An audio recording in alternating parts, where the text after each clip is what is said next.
찰싹 뺨을 때리는 소리가 지하 2층 복도 전체에 울려 퍼졌습니다.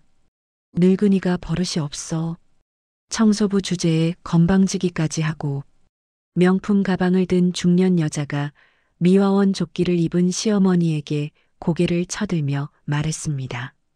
그 여자의 손바닥이 시어머니의 뺨을 강하게 때렸고 66세 노인의 흰 고무장갑이 바닥에 떨어졌어요. 시어머니 윤말순의 주름진 뺨에는 붉은 손자국이 선명하게 남았습니다. 15년 교직 생활 동안 한 번도 주먹을 쥐어본 적 없는 제가 그날은 달랐어요.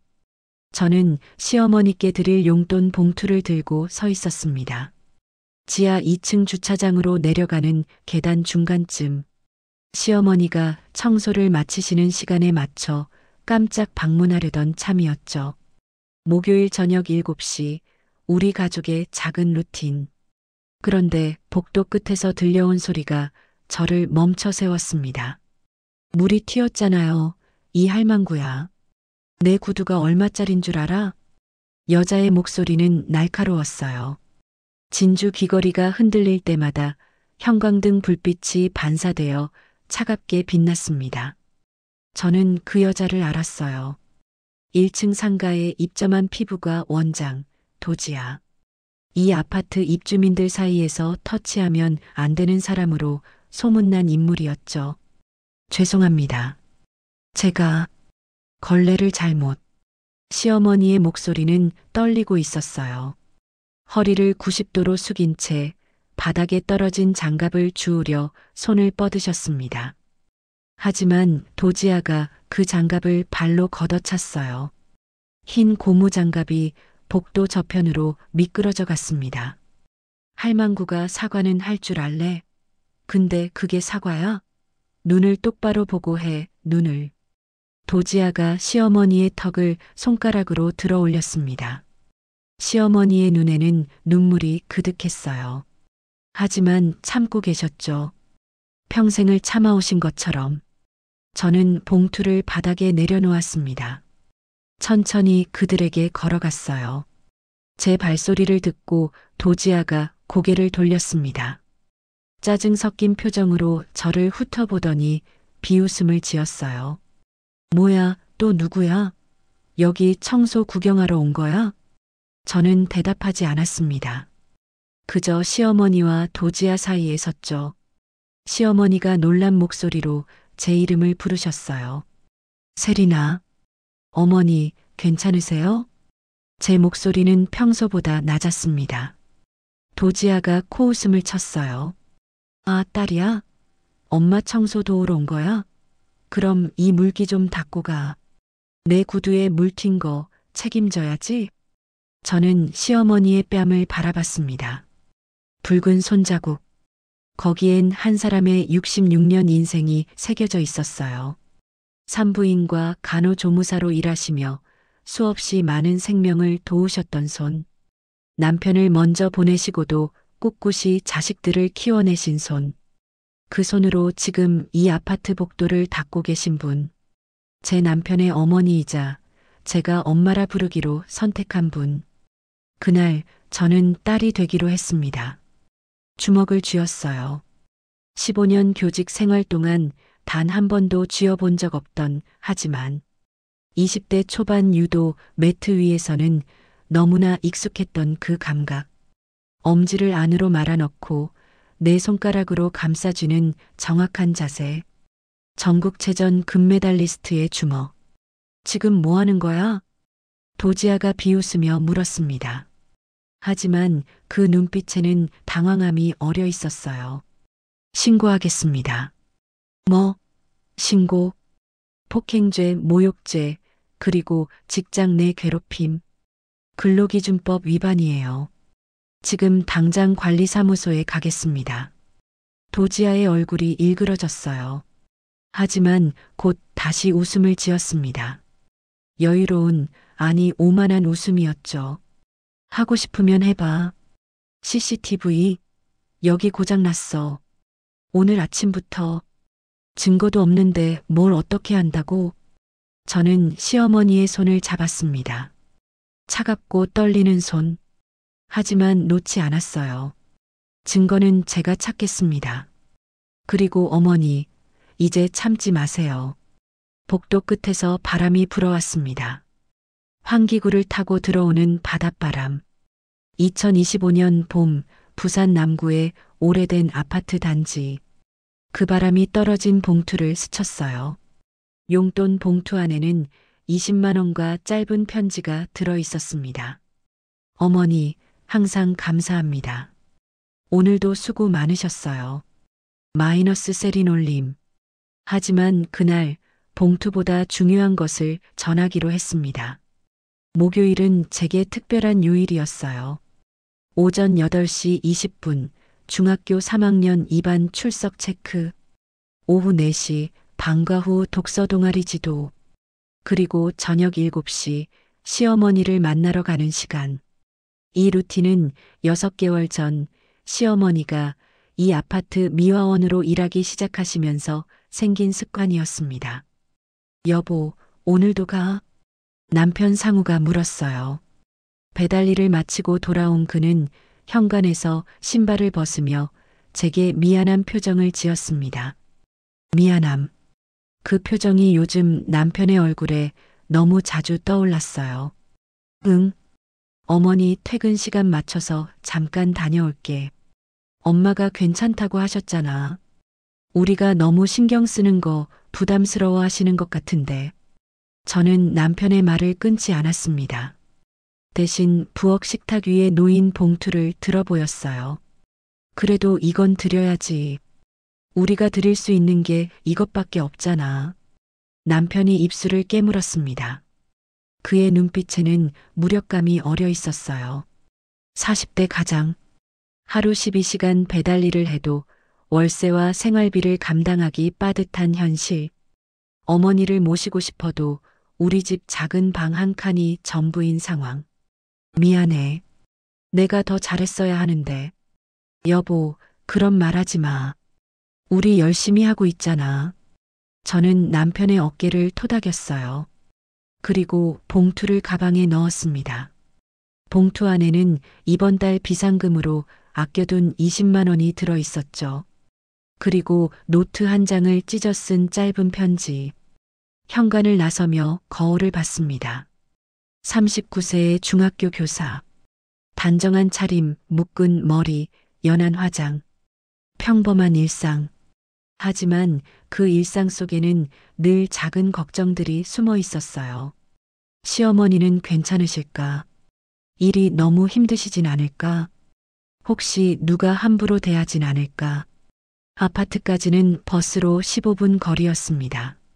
시어머니가 일하시는 곳은 우리 집에서 그리 멀지 않은 중대형 단지였어요.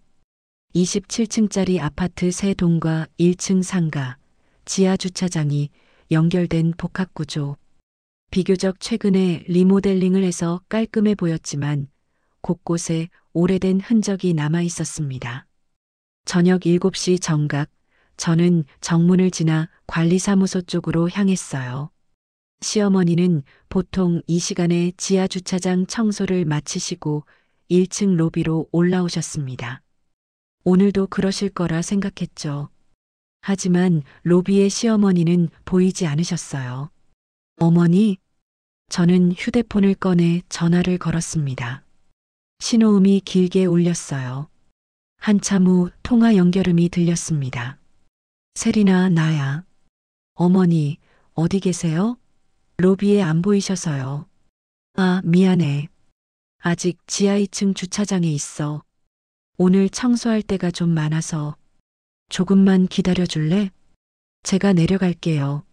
아니야, 그냥 로비에서 기다려. 금방 올라갈게. 하지만 저는 이미 걸음을 옮기고 있었습니다. 지하 2층 주차장으로 가는 계단을 따라 내려갔어요. 형광등 불빛이 차갑게 복도를 비쳤습니다. 계단참을 지나 복도로 접어들었을 때 저 멀리 시어머니의 모습이 보였어요. 연두색 미화원 조끼, 손에 든 걸레와 청소도구 카트, 고무장갑을 낀 손으로 복도 바닥을 닦고 계셨습니다. 허리를 굽힌 채 한 땀 한 땀 정성스럽게. 66세 간호조무사로 40년을 일하시다 퇴직하신 후 집에만 있으면 답답하다며 이 일을 시작하신 지 3개월째. 저는 처음엔 반대했었어요. 허리도 안 좋으신데 굳이 이런 고된 일을 하실 필요가 있냐고. 하지만 시어머니는 웃으시며 말씀하셨죠. 세린아, 나는 평생 일하며 살았어. 일하는 게 편해. 그리고 누군가에게 도움이 되는 거, 그게 좋더라. 그 말씀에 저는 더 이상 반대할 수 없었습니다. 대신 약속했어요. 최대한 자주 뵙겠다고. 힘드실 때 언제든 말씀하시라고. 그래서 시작된 목요일 7시의 루틴. 용돈 봉투와 함께 찜질팩을 드리곤 했어요. 허리가 아프실 때 쓰시라고. 가끔은 제가 직접 만든 도시락도 함께 챙겨드렸습니다. 어머니가 좋아하시는 멸치볶음과 달걀말이, 그리고 밥. 어머니, 제가 부르자 시어머니가 고개를 드셨어요. 그리고 환하게 웃으셨습니다. 어머, 세린아. 벌써 왔어? 좀만 기다리라고 했잖아. 괜찮아요. 제가 일찍 끝나서요. 가까이 다가가 시어머니의 얼굴을 봤습니다. 이마에 땀이 맺혀 있었어요. 봄이지만 지하 주차장은 습기가 차서 더웠습니다. 시어머니는 손등으로 이마를 훔치시며 일어나셨어요. 오늘은 일이 좀 많았어. 지하 2층 전체를 청소해야 해서. 혼자 다 하신 거예요? 응. 오늘 같이 일하는 분이 아파서 못 나오셨거든. 그래서 내가 2사람 몫을 했지. 시어머니는 아무렇지 않게 말씀하셨지만 저는 가슴이 먹먹해졌어요. 66세의 나이에 지하 2층 주차장 전체를 혼자 청소하신 거예요. 어머니, 너무 무리하시는 거 아니에요? 아니야, 괜찮아. 이 정도는 할 만해. 괜찮아. 시어머니의 입버릇이었습니다. 늘 괜찮다고 걱정하지 말라고 하시는 분. 하지만 저는 알았어요. 그 괜찮아 뒤에 숨은 고단함을. 오늘 찜질팩 가져왔어요. 집 가셔서 허리에 붙이세요. 고마워, 우리 며느리. 그런데 이거. 시어머니가 제 가방을 가리키셨어요. 봉투가 살짝 보였습니다. 또 이런 거 가져왔어? 너희도 살기 빠듯한데. 어머니, 받으세요. 이거라도 드리고 싶어서요. 시어머니의 눈가가 붉어졌습니다. 하지만 참으셨죠. 언제나 그러시듯. 세린아, 고마워. 정말 내가 우리 며느리로 와줘서 고마워. 그때였어요. 복도 저편에서 소리가 들려왔습니다. 거기 청소하는 사람. 날카롭고 차가운 목소리. 저와 시어머니는 동시에 그쪽을 돌아봤습니다. 복도 끝에서 한 여자가 걸어오고 있었어요. 명품 가방, 하이힐 소리, 그리고 진주 귀걸이, 형광등 불빛에 반짝이는 액세서리들. 도지아였습니다. 그날 저는 몰랐어요. 이 순간이 모든 걸 바꿔놓을 거라는 것을. 봉투를 내려놓고 주먹을 쥐게 될 거라는 것을. 그날 이후 저는 침묵하지 않기로 했습니다. 사실 이상한 신호는 2주 전부터 있었습니다. 목요일 저녁 시어머니를 만났을 때였어요. 평소처럼 로비에서 기다리는데 시어머니가 늦게 오셨습니다. 보통 7시 정각에 청소를 마치시는데 그날은 7시 20분이 넘어서야 나타나셨어요. 어머니, 무슨 일 있으세요? 아니야, 괜찮아. 오늘 청소할 곳이 좀 많아서. 그때 저는 시어머니의 손목을 봤습니다. 흰 고무장갑 위로 살짝 보이는 손목에 멍이 들어 있었어요. 푸르스름한 멍. 누군가 세게 잡은 것 같은 자국. 어머니 손목이. 아, 이거. 청소하다가 문에 부딪혔어. 괜찮아. 시어머니는 재빨리 장갑을 올려 가리셨습니다. 하지만 저는 그 순간 이상함을 느꼈어요. 문에 부딪혀서 저렇게 손목에 멍이 들 수 있을까? 누군가 손목을 잡아서 생긴 자국처럼 보였는데 정말 괜찮으세요? 응, 정말 괜찮아. 걱정 마. 하지만 시어머니의 미소는 평소와 달랐습니다. 억지로 지으시는 것 같았어요. 그날 저는 남편에게 말했습니다. 여보, 어머니 손목에 멍이 들어 있었어. 뭔가 이상한 것 같아. 엄마한테 물어봤어? 응. 문에 부딪혔다고 하시는데 그게 아닌 것 같아. 남편은 한숨을 쉬었어요. 그래도 엄마가 괜찮다고 하시면 우리가 뭐라고 할 수 있겠어. 혹시 일하다가 다치신 거면 산재 처리를 해야 하는데 어머니가 말씀 안 하시면 알 수가 없잖아. 우리는 그날 밤 잠을 설쳤습니다. 뭔가 잘못되고 있다는 느낌. 하지만 확신할 수 없었어요. 일주일 후 두 번째 신호가 있었습니다. 학교에서 수업을 마치고 교무실로 돌아왔을 때 휴대폰에 부재중 전화가 3통 찍혀 있었어요. 모두 시어머니 번호였습니다. 깜짝 놀라 바로 전화를 걸었어요. 어머니, 무슨 일이세요? 전화 3번이나 하셨는데. 아, 세리나. 미안해. 별일 아니야. 별일 아니면 왜 3번이나 전화하셨어요? 그게 그냥 목소리가 듣고 싶었어. 시어머니의 목소리가 떨리고 있었습니다. 뭔가 울고 계신 것 같았어요. 어머니, 우세요? 무슨 일 있어요? 아니야, 안 울어. 그냥 오늘 좀 힘든 일이 있어서. 무슨 일인데요? 말씀해 주세요. 잠시 침묵이 흘렀습니다. 그리고 시어머니가 작은 목소리로 말씀하셨어요. 그냥 상가 사람들이 좀 까다로워. 청소를 해도 다시 하라고 하고 물 한 방울만 튀어도 뭐라고 하고. 누가 그래요? 어머니한테 그런 식으로 대하는 사람이 누구예요? 아니야, 괜찮아. 내가 조심하면 돼. 걱정하지 마. 또 괜찮아였습니다. 저는 가슴이 답답했어요. 어머니, 일 그만두세요. 그렇게까지 하실 필요 없어요. 세리나, 나는 일하고 싶어. 그리고 돈도 벌어야지. 너희한테 짐이 되고 싶지 않아. 어머니가 짐이 아니에요. 제발 그런 말씀하지 마세요.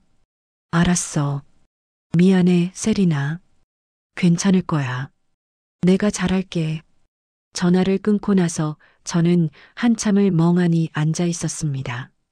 교무실 창밖으로 봄볕이 따스하게 내리쬐고 있었지만 제 마음은 무거웠어요. 그리고 3일 전 결정적인 신호가 있었습니다. 시어머니가 일하시는 아파트 근처 카페에서 제자 어머니를 우연히 만났어요. 그분도 그 아파트 입주민이었습니다. 선생님, 여기서 뵈니 반갑네요. 아, 안녕하세요. 어머님도 이 근처 사세요? 네, 바로 이 아파트에 살아요. 선생님은요? 아, 제 시어머니가 이 아파트 미화원으로 일하세요. 그 말을 듣자 제자 어머니의 표정이 미묘하게 변했어요. 아, 그러세요? 혹시 성함이 어떻게 되세요? 윤말순이세요. 혹시 아세요? 제자 어머니가 난처한 표정을 지었습니다. 그리고 작은 목소리로 말했어요. 선생님, 제가 이런 말씀드리기 좀 그런데 얼마 전에 상가 쪽에서 좀 시끄러운 일이 있었어요. 피부과 원장이 미화원분한테 소리 지르는 거 봤거든요. 혹시 그분이 제 심장이 쿵 내려앉았습니다. 자세히 말씀해 주시겠어요? 그게 제가 1층 로비를 지나가는데 피부과 쪽에서 고함 소리가 들리더라고요. 가서 봤더니 피부과 원장이 미화원분한테 이것도 일이냐, 돈 받고 일하는 거면 제대로 하든가 이런 식으로 말하고 있었어요. 그분이 많이 놀란 표정이셨는데 그게 언제였어요? 한 일주일 전쯤요. 그리고 그 후로도 몇 번 봤는데 그 피부과 원장이 미화원분들한테 되게 까다롭게 구는 걸로 유명해요. 입주민들 사이에서도 말이 많아요. 피부과 원장이 누구예요? 도지아라고. 이 단지 상가에서 피부가 하는 분이에요. 근데 선생님, 혹시 시어머님이. 저는 더 이상 듣지 못했습니다. 도지아. 그 이름을 들은 순간 모든 퍼즐 조각이 맞춰지는 것 같았어요. 손목에 멍, 떨리는 목소리, 괜찮아라는 말 뒤에 숨은 눈물. 그날 밤 저는 남편에게 말했습니다. 여보, 어머니한테 무슨 일이 있는 것 같아. 무슨 일? 피부가 원장이 어머니한테 괴롭힘을 하고 있는 것 같아. 제자 어머니한테 들었어. 남편의 얼굴이 굳었습니다. 그게 사실이야? 모르겠어. 근데 최근에 어머니 이상하셨잖아. 손목에 멍도 들어 있었고 전화도 울면서 하시고 엄마한테 직접 물어봐야겠다. 하지만 시어머니는 끝까지 괜찮다고 하셨습니다. 남편이 전화해서 물어봐도 제가 직접 찾아가서 물어봐도 똑같은 대답이었어요. 괜찮아. 걱정하지 마. 내가 알아서 할게. 저는 그 순간 깨달았습니다. 시어머니는 우리한테 말씀하지 않으실 거예요. 우리가 걱정할까봐, 우리한테 짐이 될까봐. 평생을 그렇게 사셨으니까. 그래서 저는 결심했습니다. 직접 확인하자. 목요일 저녁 평소보다 30분 일찍 가서 시어머니의 일하시는 모습을 지켜보자. 그리고 혹시 모를 상황에 대비하자. 목요일이 왔습니다. 저는 학교 수업을 마치자마자 서둘러 아파트로 향했어요. 평소보다 30분 빠른 6시 30분. 시어머니께는 7시에 간다고 말씀드렸지만 일부러 일찍 갔습니다. 아파트 정문을 지나 1층 로비로 들어갔어요. 상가 쪽을 지나갈 때 피부가 간판이 보였습니다. 도지아 피부과. 간판 아래로 화려한 인테리어가 보였어요. 하얀 벽, 대리석 바닥, 명품 소파. 입구에는 오늘의 시술 안내판이 놓여 있었습니다. 저는 계단을 따라 지하 2층으로 내려갔습니다. 복도는 조용했어요. 형광등 불빛만이 차갑게 공간을 밝히고 있었습니다. 저 멀리 시어머니의 모습이 보였어요. 청소 카트를 밀며 바닥을 닦고 계셨죠. 저는 복도 모퉁이에 몸을 숨겼습니다. 시어머니를 지켜보기 위해. 10분쯤 지났을까요? 엘리베이터 도착 소리가 들렸습니다. 그리고 하이힐 소리. 복도를 따라 점점 가까워지는 소리. 도지아였습니다. 명품 가방을 든 그 여자가 시어머니 쪽으로 걸어갔어요. 저는 숨을 죽이고 지켜봤습니다. 아줌마. 도지아의 목소리가 복도에 울렸어요. 네. 시어머니가 고개를 드셨습니다. 여기 내 차 주변 제대로 닦았어? 네, 오늘 아침에 닦았습니다. 아침에? 지금 몇 시인데 아침에 닦은 걸로 되는 줄 알아? 저 오전에 한 번, 오후에 한 번 닦게 되어 있습니다. 규정이 어떻든 내가 더러우면 다시 닦는 거 아냐? 시어머니는 대답하지 못하셨어요. 그저 고개를 숙이고 계셨습니다. 그리고 지하 2층 CCTV 아직도 고장 난 거야? 그건 관리사무소에서 수리업체에 연락했다고 들었습니다. 언제 고친대? 이번 주 안으로. 이번 주? 벌써 일주일째 고장인데? 관리사무소가 일을 이렇게 해? 도지아의 목소리가 점점 높아졌습니다. 저는 주먹을 꽉 쥐고 있었어요. 그때였습니다. 도지아가 가방에서 커피잔을 꺼내 바닥에 쏟았습니다. 일부러. 시어머니 앞에. 아, 실수했네. 여기 좀 닦아줘. 시어머니는 아무 말 없이 걸레를 들었습니다. 무릎을 꿇고 바닥을 닦기 시작하셨어요. 저는 그 장면을 보며 온몸이 떨렸습니다. 분노, 그리고 무력감. 하지만 아직 참았어요. 결정적인 증거가 필요했으니까. 그리고 정확한 순간을 기다려야 했으니까. 도지아가 비웃으며 걸어갔습니다. 하이힐 소리가 멀어졌어요. 시어머니는 한참을 그 자리에 무릎 꿇고 앉아 계셨습니다. 그리고 손등으로 눈가를 훔치셨어요. 저는 그 순간을 잊을 수 없습니다. 66세 여성이 무릎을 꿇고 눈물을 참는 모습. 그리고 그날 저는 알았습니다. 증거를 모아야 한다고. 그리고 언젠가는 정의를 실현해야 한다고. 침묵은 때로 공모가 된다. 그날 이후 저는 목격자에서 행동가가 되기로 했습니다. 지금부터 본격적으로 이야기가 시작됩니다. 이 이야기가 마음에 드신다면 좋아요와 구독 부탁드립니다. 여러분의 응원이 더 좋은 이야기를 만드는 힘이 됩니다. 목요일 저녁 7시. 저는 평소처럼 지하 2층 계단을 내려가고 있었습니다. 하지만 오늘은 달랐어요. 가방 안에는 작은 녹음기가 들어 있었습니다. 남편과 상의한 끝에 준비한 것이었죠. 혹시 모르니까 증거를 남겨야 해. 나중에 필요할 수도 있어. 남편의 말이 맞았습니다. 만약 시어머니에게 또 무슨 일이 생긴다면 증거가 필요할 테니까요. 계단을 내려가는데 복도에서 목소리가 들렸습니다. 아까부터 계속되고 있는 것 같았어요. 이것도 일이라고 해? 도지아의 목소리였습니다. 저는 서둘러 복도로 들어섰어요. 저 멀리 시어머니와 도지아가 보였습니다. 시어머니는 벽에 등을 대고 서 계셨고 도지아는 시어머니 앞을 막아서 있었어요. 죄송합니다. 제가 다시 청소하겠습니다. 다시 청소? 그게 해결책이야? 아줌마는 매번 똑같은 말만 하네. 정말 죄송합니다. 사과만 하면 되는 줄 알아? 내가 얼마나 비싼 구두를 신고 있는지 알아? 도지아가 자신의 구두를 가리켰습니다. 명품 브랜드의 로고가 선명하게 보였어요. 이거 한 켤레에 200만 원이야. 200만 원. 아줌마 월급이 얼마야? 한 달 일해봐야 150만 원? 그걸로 내 구두를 살 수 있어?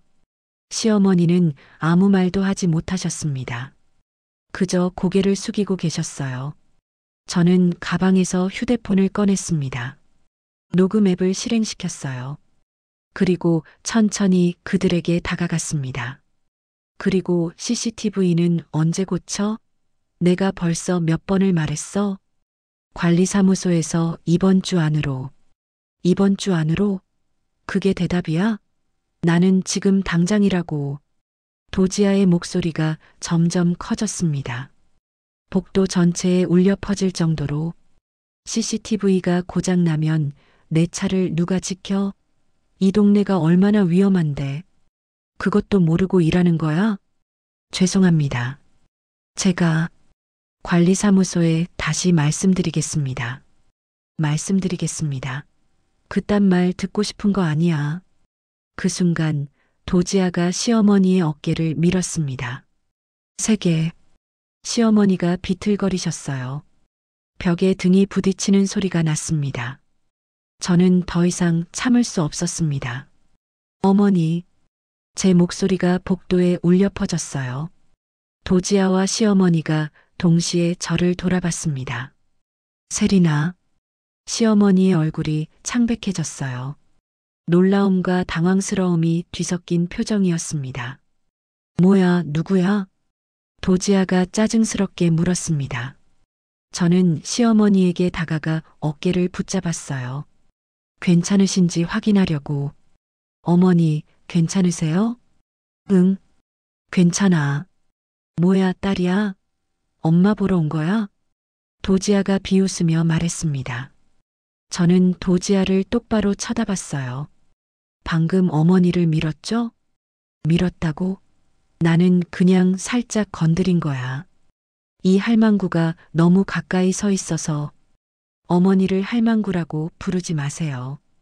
제 목소리는 낮고 차가웠습니다. 도지아의 표정이 일그러졌어요. 뭐, 지금 나한테 말대꾸하는 거야? 말대꾸가 아닙니다. 당신이 방금 한 행동은 폭행이에요. 폭행? 어머, 웃기네. 나는 그냥 어깨를 살짝 건드린 거라고. 그게 무슨 폭행이야? 폭력을 행사하면 폭행입니다. 상대방의 의사에 반해 신체의 유형력을 행사하는 건 형법상 폭행죄에 해당합니다. 저는 15년 교직 생활 동안 수없이 학교 폭력 사건을 다뤄왔습니다.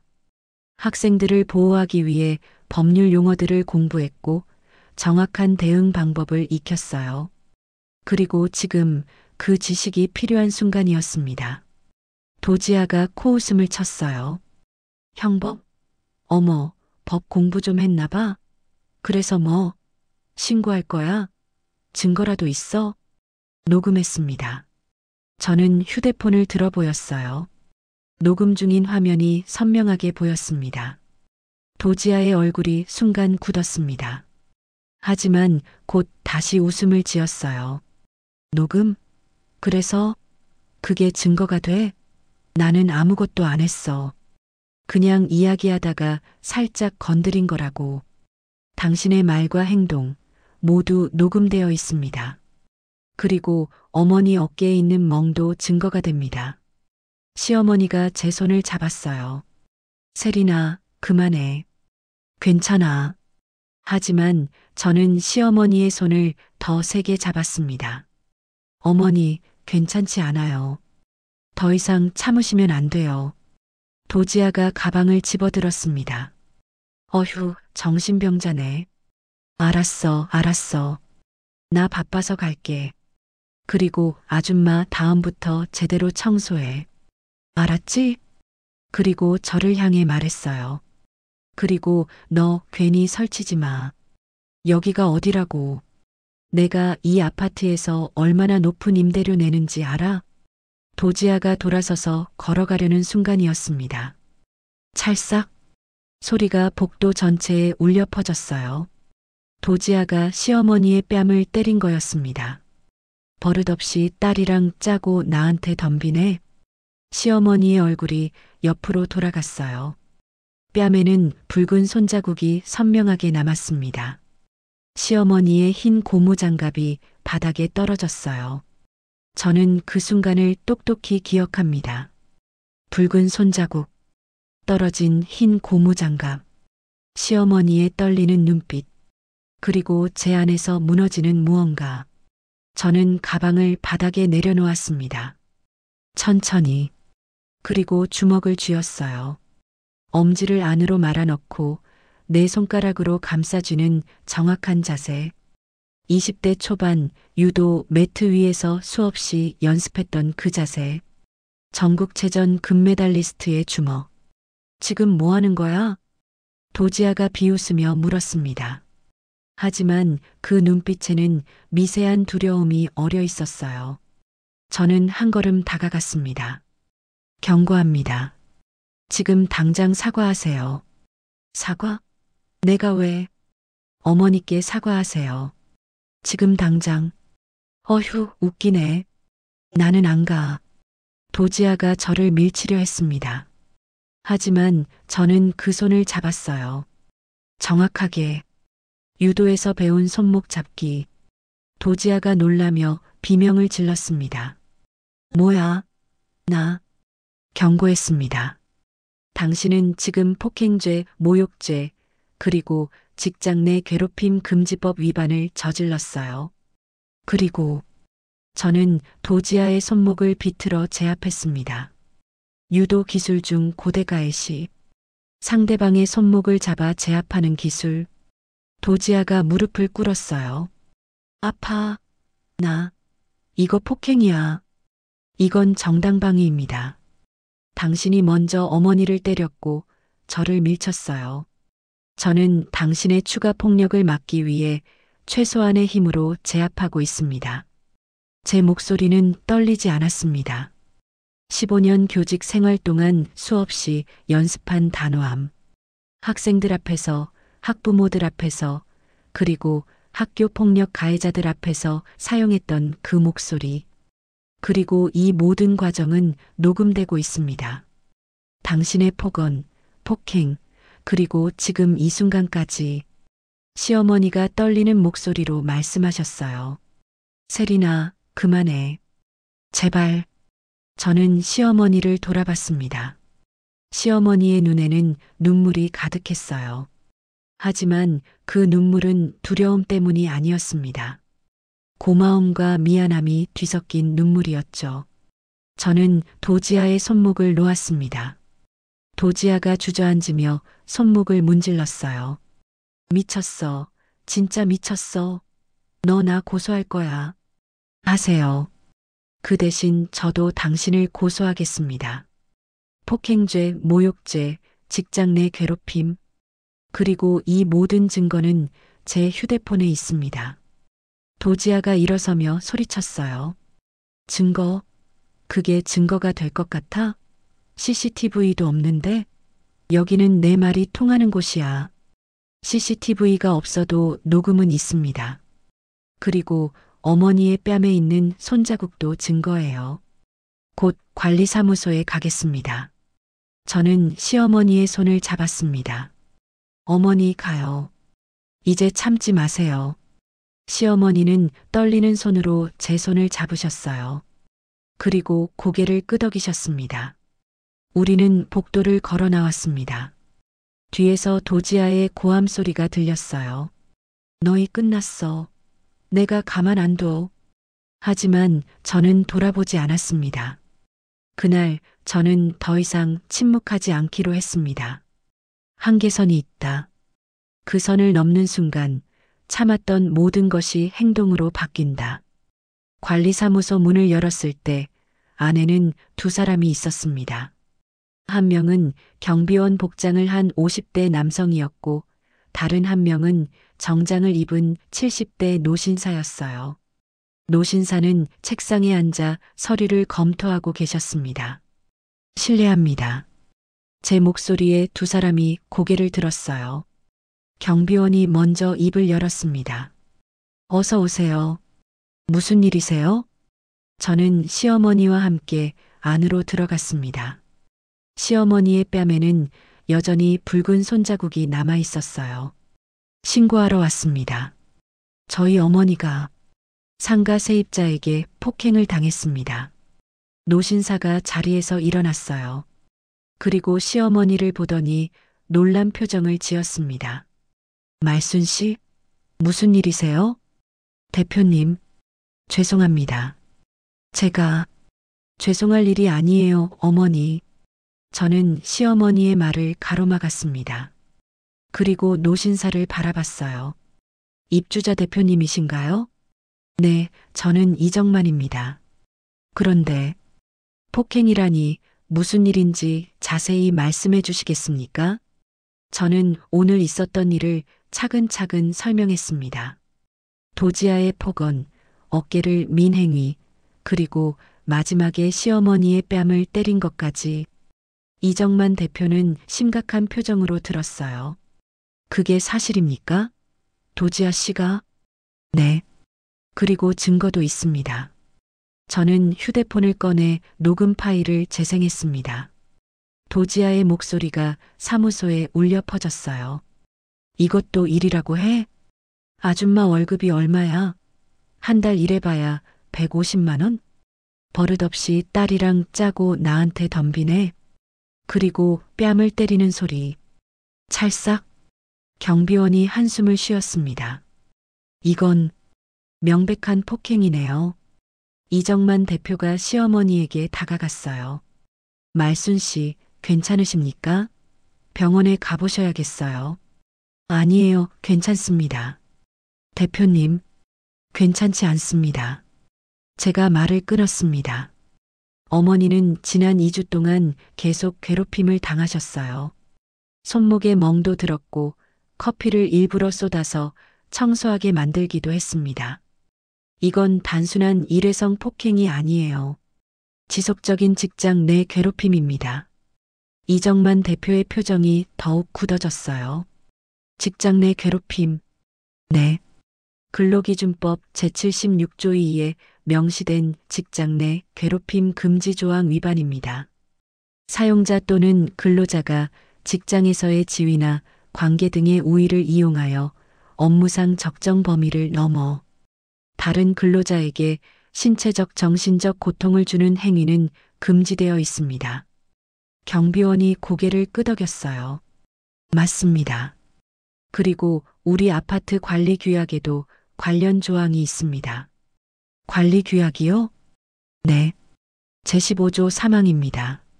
상가 세입자가 관리 직원에게 폭언, 폭행 또는 지속적인 괴롭힘을 가할 경우 입주자 대표회의는 해당 세입자의 임대차 계약 해지를 요구할 수 있다. 이 조항이 몇 년 전에 추가됐어요. 저는 놀라며 경비원을 봤습니다. 그런 조항이 있었군요. 네. 사실 이 조항은 몇 년 전에 비슷한 사건이 있어서 만들어진 거예요. 당시에도 상가 세입자가 미화원에게 폭언을 해서 문제가 됐었죠. 그때 입주민들이 들고 일어나서 규약을 개정했습니다. 이정만 대표가 책상에서 서류철을 꺼냈어요. 관리규약 사본입니다. 여기 제15조를 보시면 대표님이 해당 조항을 가리켰습니다.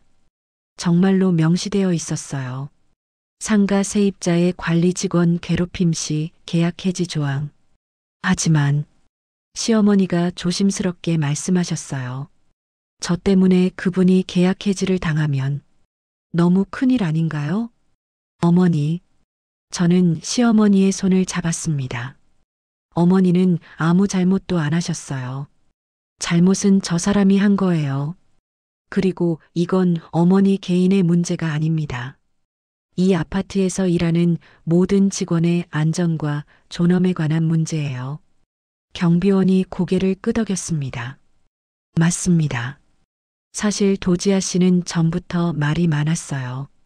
저한테도 몇 번 큰 소리 치고 갔고 다른 미화원분들한테도 까다롭게 굴었죠.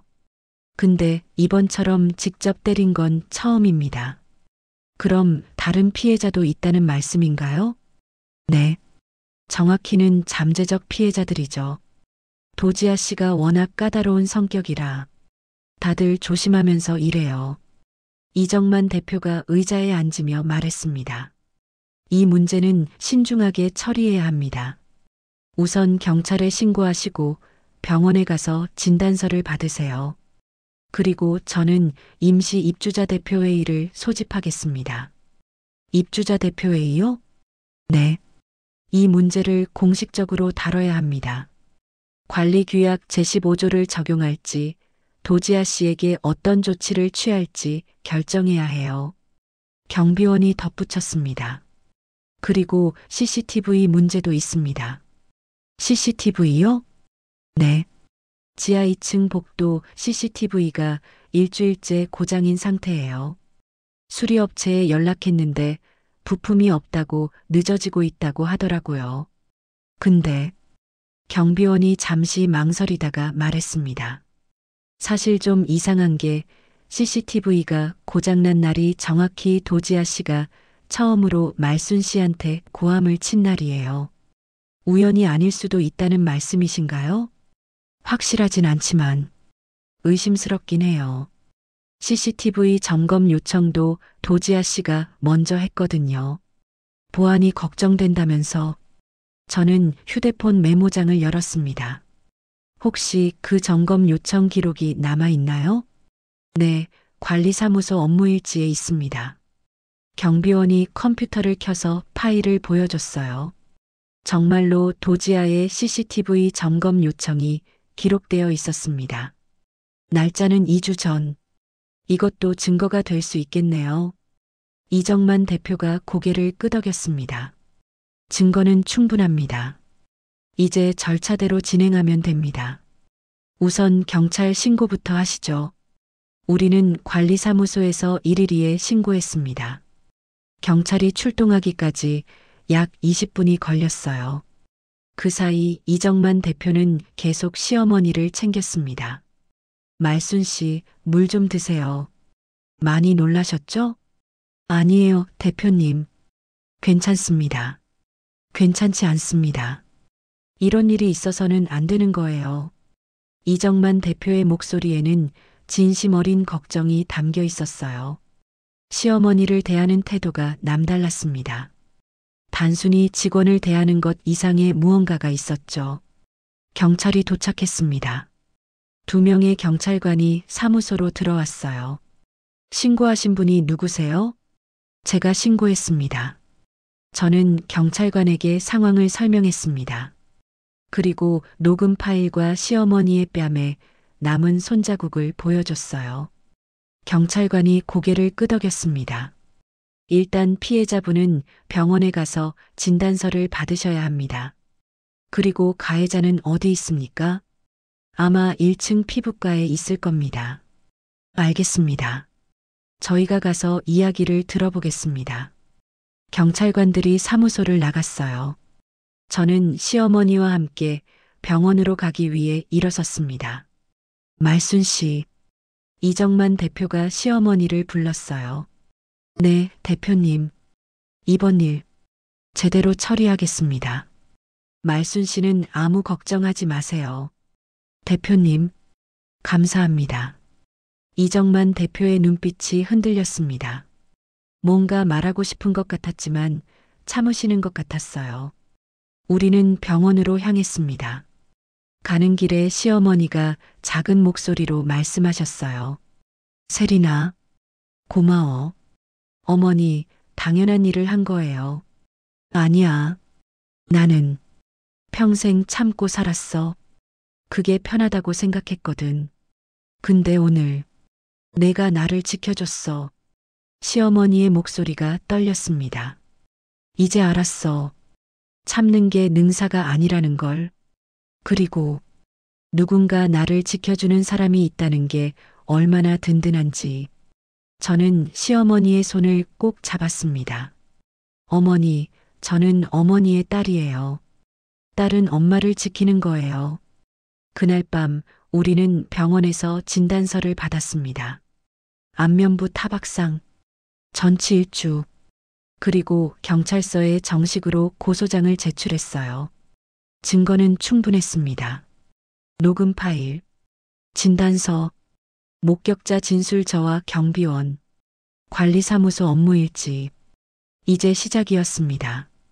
정의는 혼자 이루는 것이 아니다. 함께하는 사람들이 있을 때 비로소 가능해진다. 사흘이 지났습니다. 도지아는 경찰 조사를 받았지만 여전히 피부과 영업을 하고 있었어요. 임시 폐쇄 명령이 내려진 것도 아니었고 형사 입건은 되었지만 구속영장이 청구된 것도 아니었습니다. 시간이 걸릴 거예요.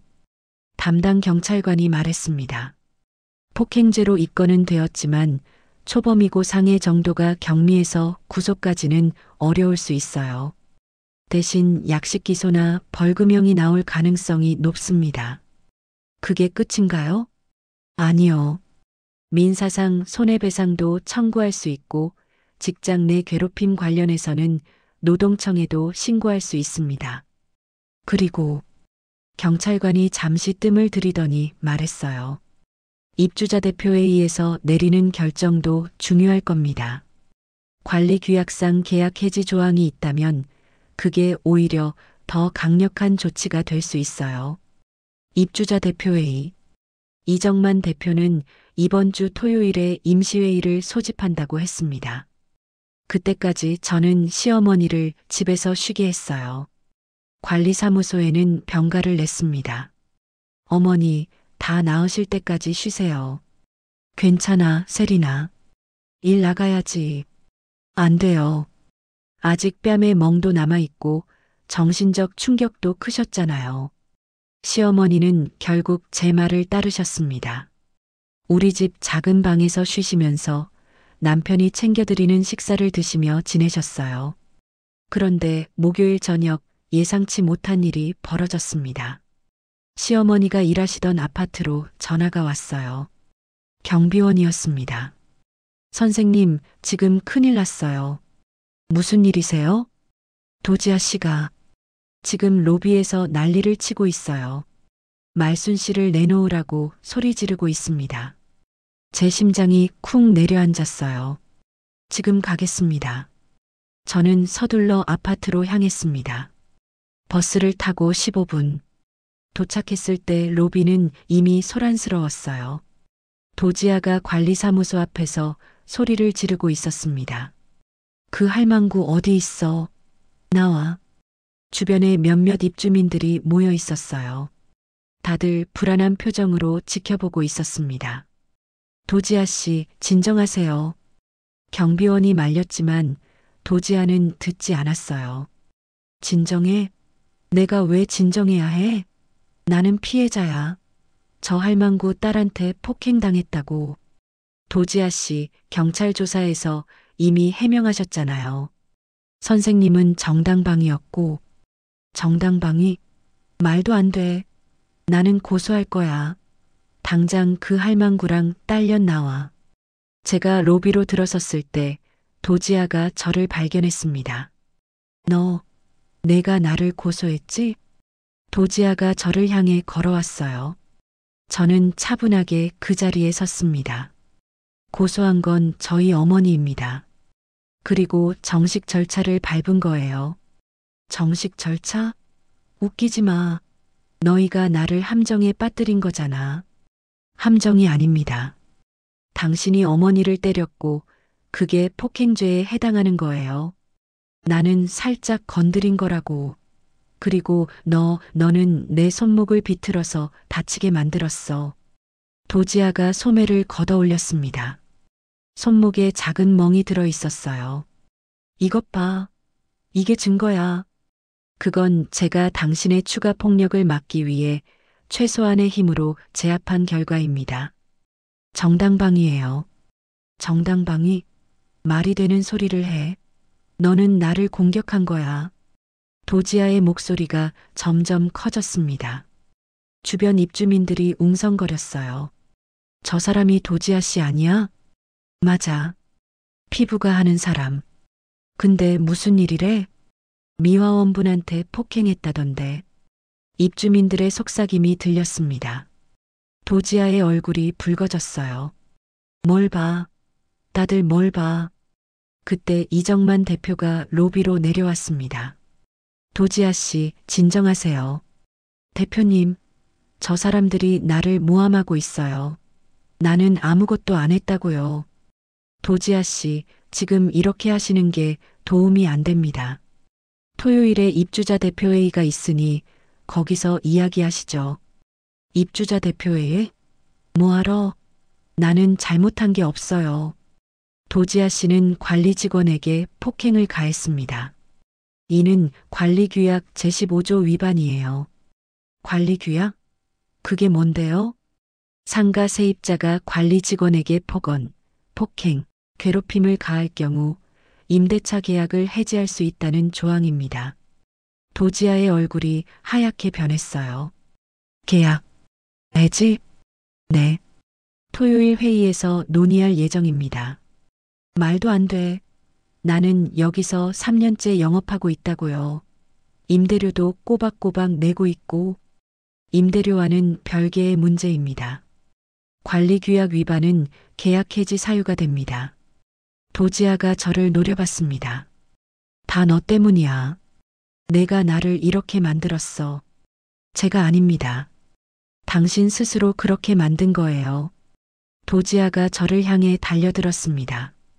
이년아. 하지만 저는 침착하게 옆으로 피했어요. 유도에서 배운 회피 동작. 도지아가 중심을 잃고 비틀거렸습니다. 도지아 씨. 경비원이 도지아를 붙잡았어요. 이정만 대표가 단호한 목소리로 말했습니다. 도지아 씨, 지금 당장 나가시지 않으면 경찰을 부르겠습니다. 도지아가 숨을 헐떡이며 저를 노려봤습니다. 좋아. 토요일에 보자. 내가 이렇게 당하고만 있을 것 같아? 그리고 로비를 나갔어요. 하이힐 소리가 멀어졌습니다. 저는 그제야 긴장이 풀려 한숨을 쉬었어요. 이정만 대표가 다가왔습니다. 괜찮으십니까? 네, 괜찮습니다. 토요일 회의에 참석해 주세요. 말순 씨와 함께. 네, 그러겠습니다. 주변 입주민들이 하나둘 다가왔어요. 선생님, 고생 많으시네요. 도지아 씨 원래 성격이 그래요. 우리도 피해 본 적 있어요. 이번 기회에 확실하게 해야 해요. 저런 사람이 우리 아파트에 있으면 안 돼요. 입주민들의 지지가 느껴졌습니다. 저는 비로소 알았어요. 이 싸움이 시어머니만을 위한 것이 아니라는 것을. 이 아파트에서 일하는 모든 직원들, 그리고 부당한 대우를 받았던 모든 사람들을 위한 싸움이라는 것을. 침묵이 깨지는 순간 연대가 시작된다. 토요일 오후 2시 입주자 대표회의가 열리는 시간이었습니다. 저는 시어머니와 함께 회의실로 들어갔어요. 회의실에는 이미 입주자 대표들이 모여 있었습니다.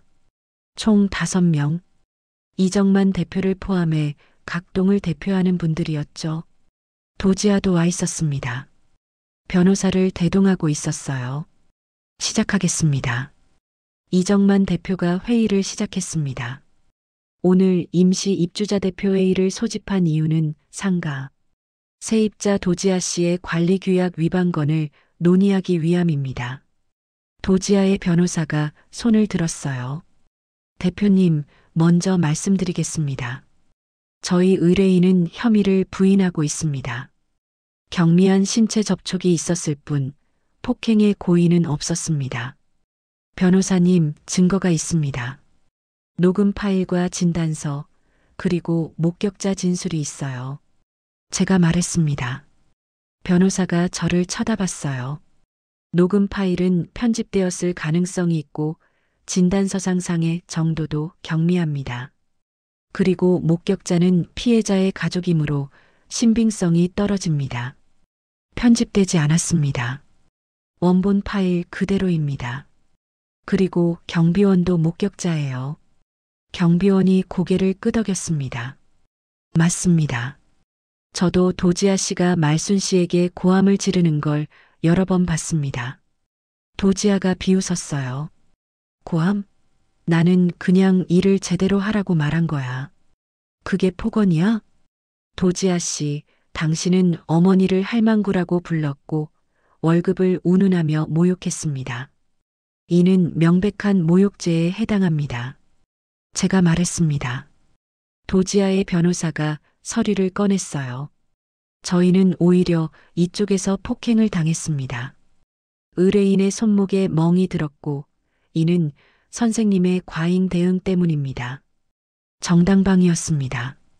도지아 씨가 저희 어머니를 때린 직후 저를 밀쳤고 저는 추가 폭력을 막기 위해 최소한의 힘으로 제압했습니다. 최소한의 힘? 유도 유단자가 일반인을 제압한 게 최소한의 힘입니까? 변호사가 서류를 테이블에 내려놓았어요. 저희는 선생님을 폭행죄로 맞고소할 예정입니다. 회의실에 긴장감이 돌았습니다. 시어머니가 떨리는 목소리로 말씀하셨어요. 제가 참을게요. 이런 일로 세린이까지 피해를 보면 안 돼요. 어머니, 안 돼요. 저는 시어머니의 손을 잡았습니다. 저는 잘못한 게 없어요. 정당방위는 법적으로 인정되는 권리입니다. 이정만 대표가 입을 열었습니다. 법적 다툼은 법원에서 하시고 우리는 관리규약에 따라 판단하겠습니다. 관리규약 제15조 상가 세입자가 관리 직원에게 폭언, 폭행, 괴롭힘을 가할 경우 계약 해지를 요구할 수 있다. 이 조항에 따라 투표하겠습니다. 다른 입주자 대표들이 고개를 끄덕였어요. 저는 찬성합니다. 저도 찬성이요. 계약 해지가 맞습니다. 하나둘 찬성 의견이 나왔습니다. 도지아의 얼굴이 창백해졌어요. 대표님, 이건 불공정해요. 저는 3년째 여기서 영업하고 있어요. 임대료도 제대로 내고 있고 임대료와는 별개입니다. 규약 위반은 계약 해지 사유가 됩니다. 하지만 도지아가 말을 잇지 못했습니다. 변호사도 더 이상 할 말이 없는 것 같았어요. 이정만 대표가 최종 선언을 하려는 순간이었습니다. 대표님이 시어머니를 보더니 갑자기 멈칫했어요. 눈빛이 흔들렸습니다. 말순 씨. 네, 대표님? 혹시 1999년에 산부인과 간호조무사로 일하셨습니까?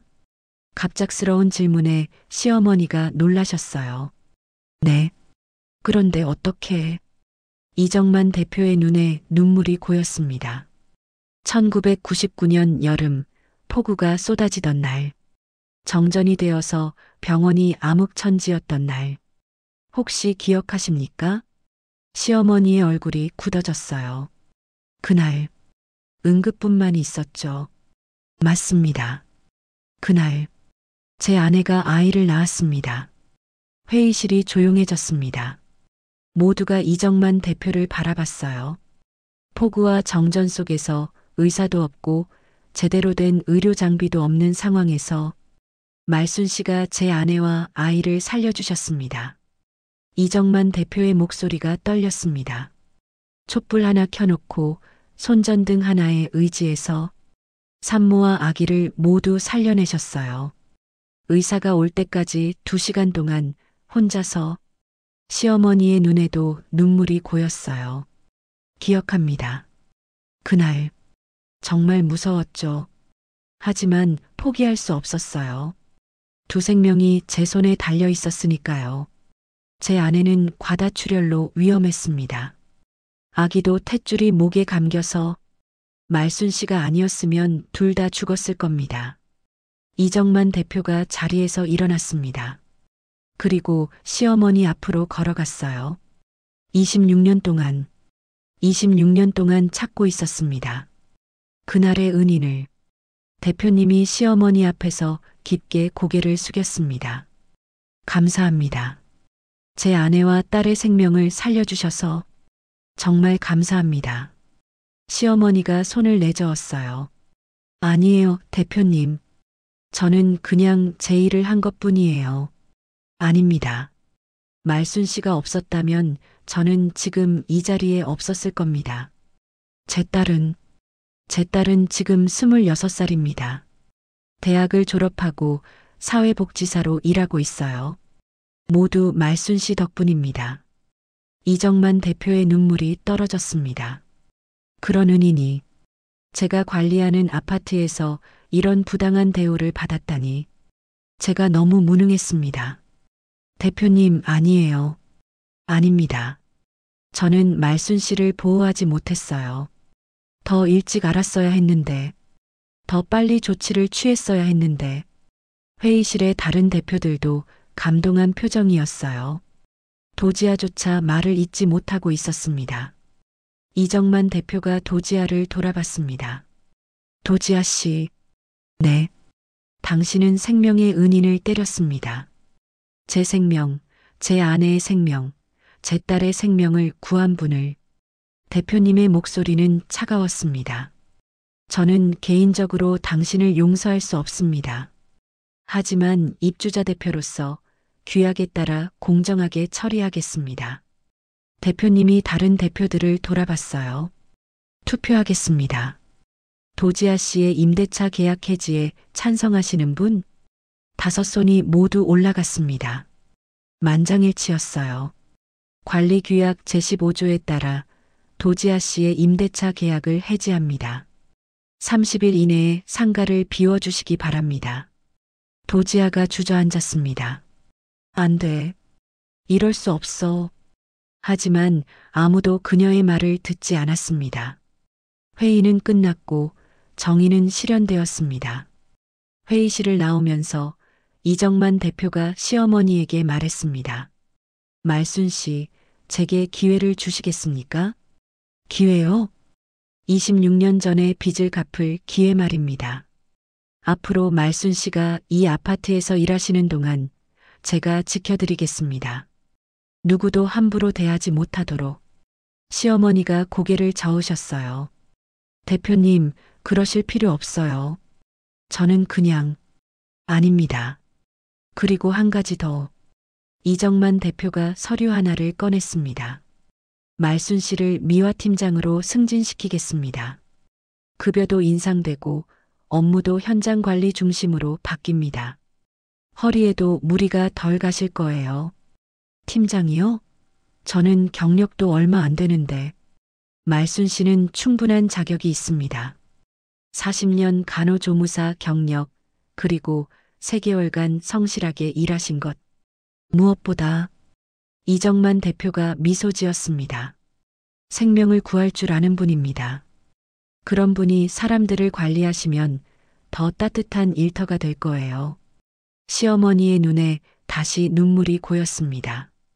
대표님, 감사합니다. 저도 가슴이 벅차올랐어요. 26년 전의 선한 행동이 26년 후에 이렇게 돌아오다니. 선한 씨앗은 반드시 싹을 틔운다. 때로는 26년이 걸릴지라도. 도지아의 계약 해지는 빠르게 진행되었습니다. 일주일 후 1층 피부과 간판이 내려졌어요. 도지아는 끝까지 불복하겠다고 했지만 관리 규약은 명확했고 입주자 대표회의의 결정은 법적 효력이 있었습니다. 그리고 형사 사건도 진행되었습니다. 검찰은 도지아를 폭행죄와 모욕죄로 약식 기소했어요. 벌금 300만 원, 그리고 민사상 손해배상으로 500만 원을 시어머니께 지급하라는 판결이 나왔습니다. 500만 원.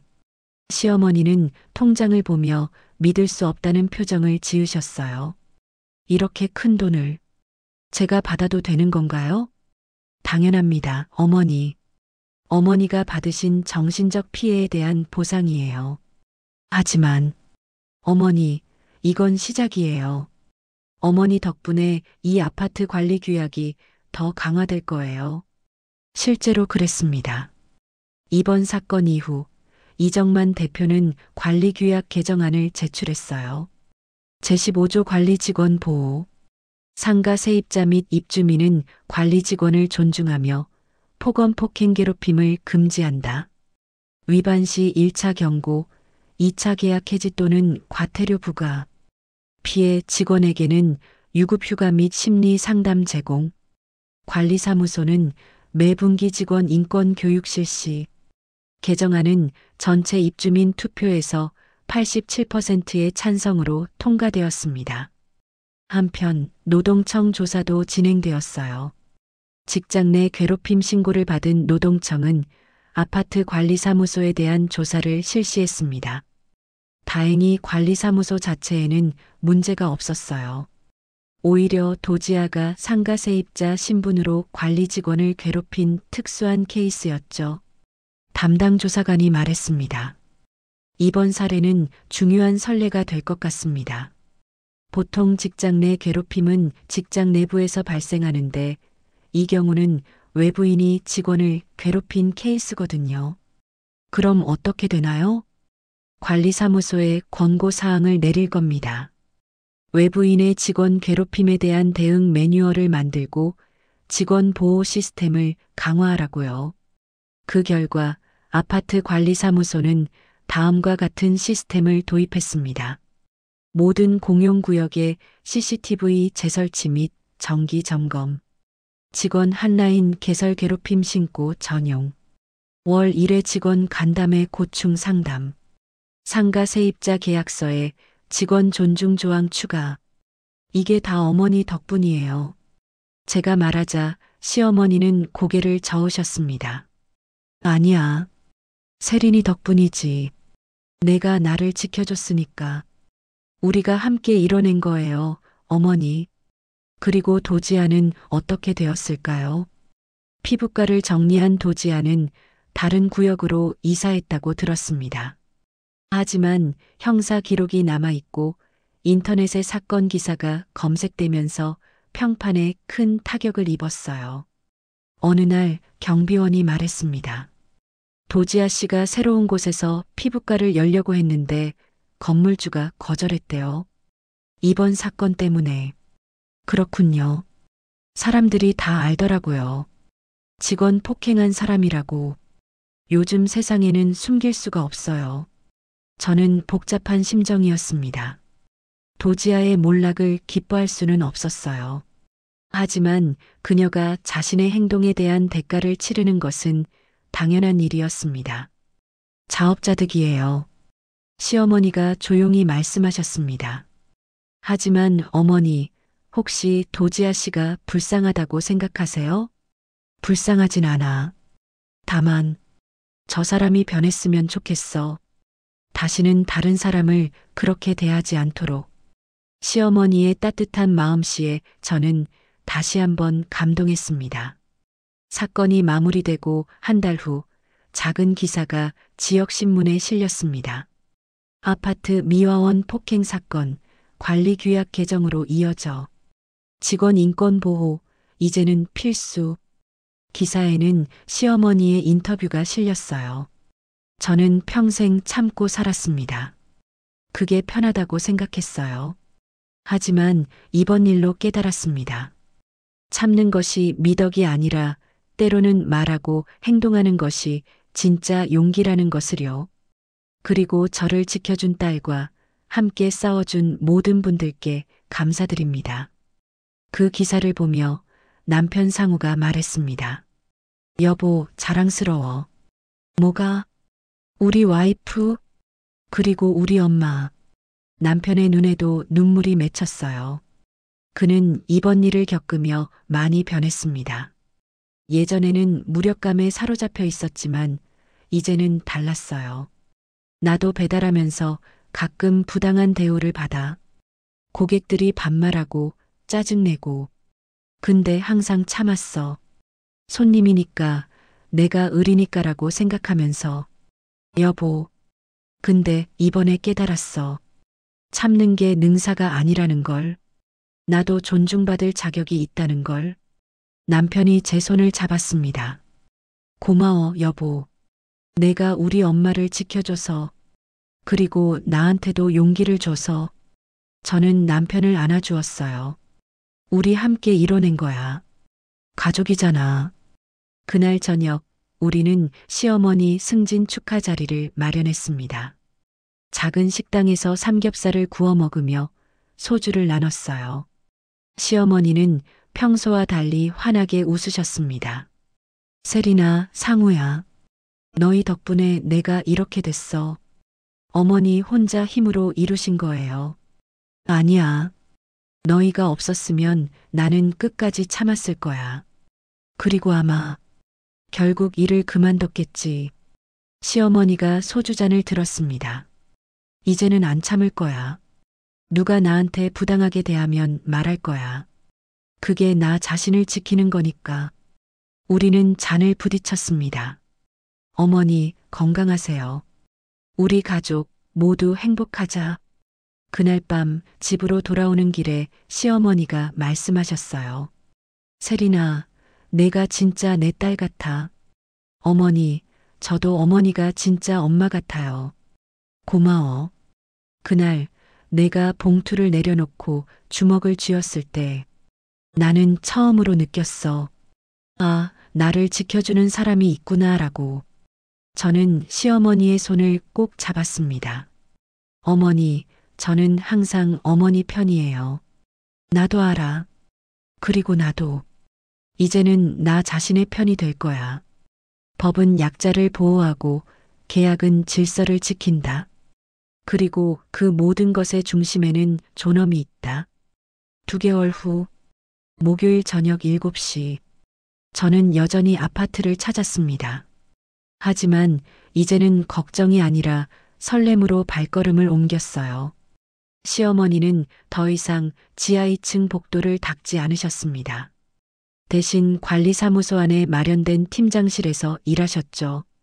현장 관리와 직원들 스케줄 조정, 그리고 민원 대응이 주 업무였습니다. 어머니, 제가 부르자 시어머니가 사무실에서 나오셨어요. 흰 고무장갑 대신 깔끔한 사무복을 입고 계셨습니다. 얼굴에는 미소가 가득했어요. 세리나, 왔어? 네. 오늘도 퇴근하시는 거 보러 왔어요. 고마워. 그런데 오늘은 내가 일찍 끝났어. 팀장이 되니까 업무 시간도 좀 더 자유로워졌거든. 우리는 함께 아파트 로비를 걸었습니다. 지나가는 입주민들이 시어머니께 인사했어요. 팀장님, 수고하셨어요. 팀장님, 내일 봬요. 말순 팀장님, 항상 감사합니다. 시어머니는 그들에게 환하게 웃으며 인사를 받았습니다. 예전의 청소부 아줌마가 아니라 존중받는 말순 팀장님으로. 로비를 나서자 시어머니가 가방에서 무언가를 꺼냈어요. 도시락이었습니다. 이거 내가 항상 나한테 해줬잖아. 오늘은 내가 너한테 해줄 차례야. 어머니, 멸치볶음하고 달걀말이 그리고 밥. 내가 좋아하는 거 다 넣었어. 저는 도시락을 받아들었습니다. 따뜻했어요. 어머니, 감사합니다. 아니야. 내가 더 고마워. 시어머니가 제 손을 잡았습니다. 세린아, 너 덕분에 나는 다시 살았어. 그냥 숨만 쉬는 게 아니라 진짜로 사는 거. 어머니, 예전에는 참는 게 사는 거라고 생각했어. 그냥 하루하루 버티면 된다고. 근데 이제는 알아. 존중받으며 사는 게 진짜 사는 거라는 걸. 시어머니의 눈에 눈물이 고였습니다. 하지만 슬픈 눈물이 아니었어요. 기쁜 눈물이었죠. 그리고 내가 나한테 가르쳐 줬어. 딸이 되는 게 뭔지. 어머니가 저한테도 가르쳐 주셨어요. 엄마가 되는 게 뭔지. 우리는 서로를 꼭 안았습니다. 집으로 돌아오는 길, 저는 문득 2개월 전 그날을 떠올렸습니다. 찰싹 뺨을 때리는 소리, 떨어진 흰 고무장갑, 그리고 제가 봉투를 내려놓고 주먹을 쥐었던 그 순간. 그 순간이 모든 것을 바꿨습니다. 시어머니의 삶을, 우리 가족의 관계를, 그리고 아파트 전체의 문화를. 일주일 후 이정만 대표에게서 연락이 왔습니다. 선생님, 혹시 시간 되시면 잠깐 들러주시겠어요? 보여드리고 싶은 게 있어서요. 저는 궁금한 마음으로 아파트를 찾았습니다. 대표님은 저를 로비 한쪽으로 안내하셨어요. 그곳에는 작은 명패가 걸려 있었습니다. 존중의 약속? 이 아파트에서 일하는 모든 직원은 존중받을 권리가 있습니다.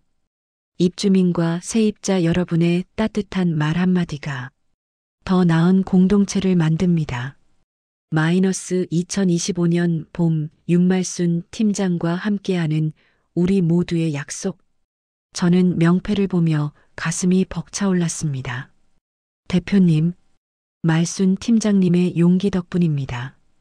그리고 선생님의 행동 덕분이고요.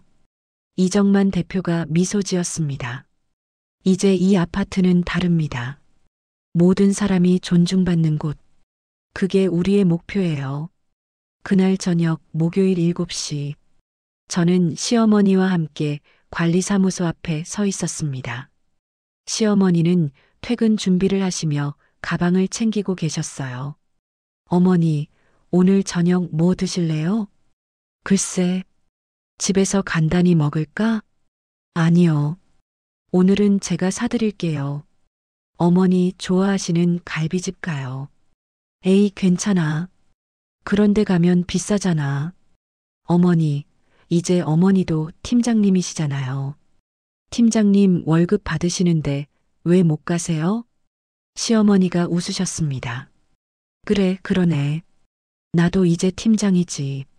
시어머니가 가방을 들고 사무실을 나서려는데 문득 멈춰 서셨어요. 그리고 책상 위에 놓인 흰 고무장갑을 바라보셨습니다. 어머니, 세린아, 이거 봐. 시어머니가 고무장갑을 들어 보이셨어요. 예전에는 이게 나의 전부였어. 이 장갑을 끼고 바닥을 닦고 참고, 그게 내 인생이었지. 어머니, 근데 이제는 아니야. 이 장갑은 그냥 도구일 뿐이야. 내 정체성이 아니라. 시어머니가 고무장갑을 조심스럽게 서랍에 넣으셨어요. 오늘은 내가 벗는다. 그 말과 함께 시어머니는 사무복 재킷을 입으셨습니다. 깔끔하게 차려입은 모습, 더 이상 숨지 않는 모습, 당당한 모습. 가자, 세린아. 우리 딸이 갈비 사준다는데. 네, 어머니. 가요. 갈비집에서 식사를 하는 동안 시어머니가 말씀하셨어요. 세린아, 나 요즘 꿈이 생겼어. 꿈이요? 응. 다른 아파트 직원들한테도 이야기해주고 싶어. 참지 말라고. 존중받을 권리가 있다고. 어머니 멋있어요. 그리고 언젠가는 작은 강연이라도 하고 싶어. 나처럼 힘들어하는 분들한테 힘이 되고 싶거든. 저는 시어머니의 손을 잡았습니다. 어머니 하실 수 있어요. 어머니는 강하시니까. 나는 강하지 않아. 다만, 이제는 약한 나를 인정할 수 있어. 그리고 도움을 요청할 수 있고, 시어머니가 미소 지으셨습니다. 그게 진짜 강함이라는 걸 배웠어. 너한테서. 집으로 돌아오는 길, 저는 휴대폰을 꺼내 2개월 전 녹음 파일을 찾았습니다. 찰싹 뺨을 때리는 소리가 담긴 그 파일. 저는 파일을 재생하지 않았습니다. 대신 삭제했어요. 이제 더 이상 필요 없었으니까요. 증거로서의 역할은 끝났고, 이제는 앞으로 나아갈 시간이었으니까요. 하지만 그 순간, 제가 봉투를 내려놓고 주먹을 쥐었던 그 순간은 절대 잊지 않을 것입니다. 그날 저는 딸이 되었습니다.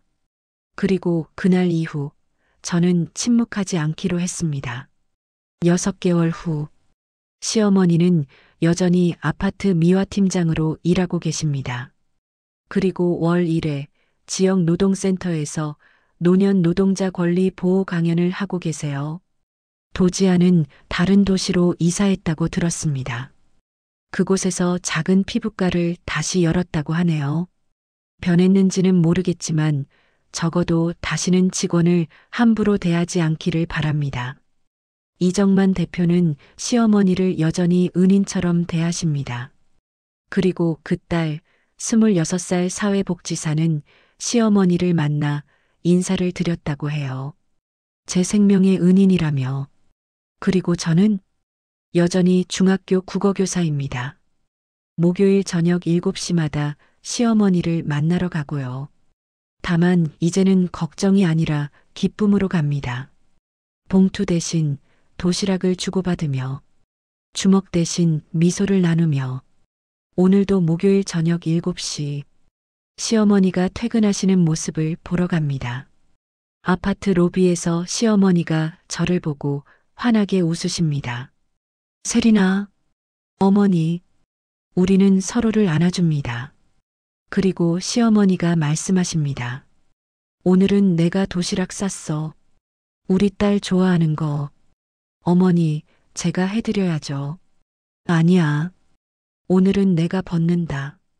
흰 고무장갑 대신 따뜻한 도시락을 건네는 손. 그 손에는 66년의 인생과 26년 전의 은혜와 2개월 전의 용기가 담겨 있습니다. 그리고 무엇보다 사랑이 담겨 있습니다. 어머니 사랑해요. 나도 사랑해, 우리 딸. 그날 저는 딸이 되었습니다. 그리고 오늘 우리는 함께 행복합니다.